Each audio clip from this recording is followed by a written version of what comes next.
Well, thanks, Bob, for that very kind introduction. And I'm sorry I can't be with you in person, but I'm pleased to be able to join you virtually to discuss an issue of concern to the Office of the Comptroller of the Currency and to you as educators. As you know, the digital divide creates educational and economic inequities and barriers to success for students and adults. Without adequate internet access and computer skills, teachers can't use online learning tools in classes, and students can't do homework or apply for college and student loans from home. Without a good education, it's much more difficult to apply for or get a good job, and you can't bank online to pay bills and save for a home or college and retirement. OCC recognizes these educational and economic inequities are a problem for students, educators, employers, including banks, supervised by the Office of the Comptroller of the Currency, or OCC as we call it.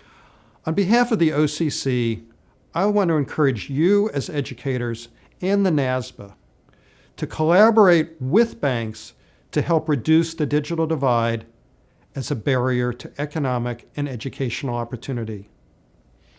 With several steps, you can help by coming up with win-win bank collaborations. But first, some background. The OCC was established by President Lincoln in 1863 to help bring stability to the nation's banking system after the Civil War.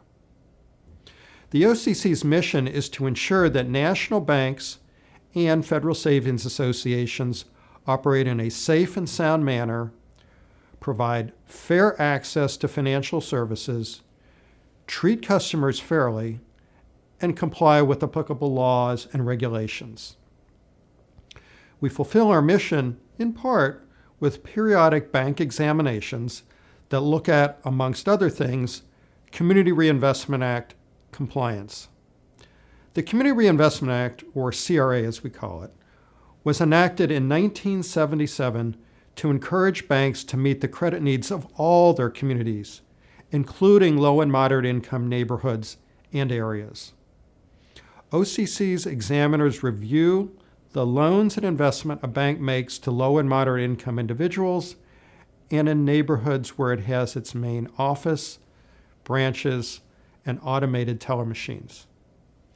Each bank receives a CRA rating ranging from outstanding to substantial noncompliance that are posted on the OCC's website.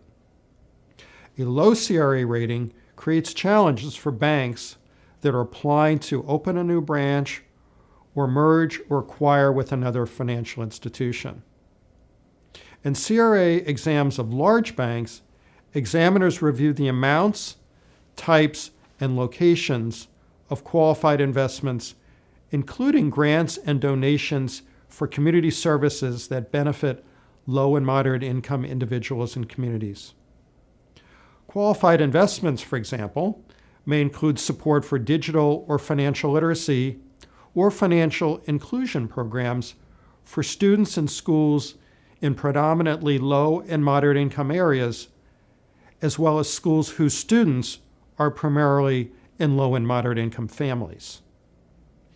So with this background, I encourage you to take the following steps.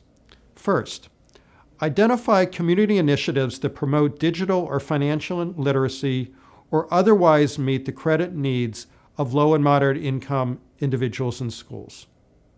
Second, contact and ask banks in your community to support these initiatives. Third, convince the banks that their support will benefit students, schools, and communities, and as an added benefit, may help them fulfill their CRA responsibilities and improve their CRA ratings. And finally, help the OCC modernize our regulatory framework by sending us your comments about modernizing this framework by November 19th. Over the past 40 years, the OCC and CRA together have encouraged extensive community development with bank loans, investments, and services in low and moderate income and economically distressed communities. Now, the The OCC wants to build upon this great legacy by making CRA work better for everyone, consumers, communities, and banks. That's why the OCC issued an advance notice of proposed rulemaking on August 28th, seeking suggestions on how to update the CRA regulation framework. The OCC believes that a modernized CRA framework will bring about greater levels of economic and community development while fulfilling CRA's purpose.